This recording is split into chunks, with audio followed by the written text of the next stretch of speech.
Every day I'm shuffling from a place of hardship to a place of ease. Comes a place of flourish. In return it's for a reason.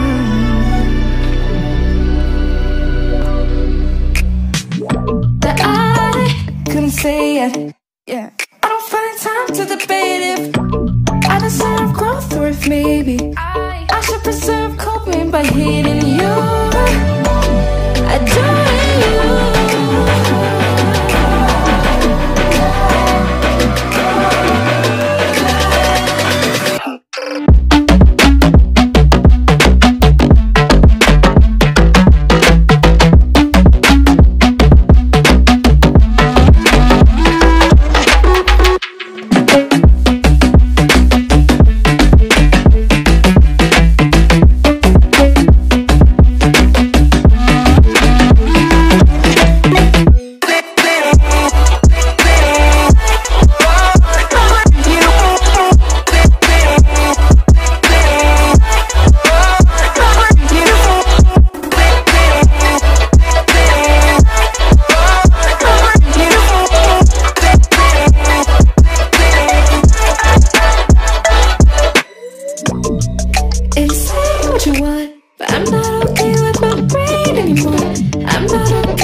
From a place of hardship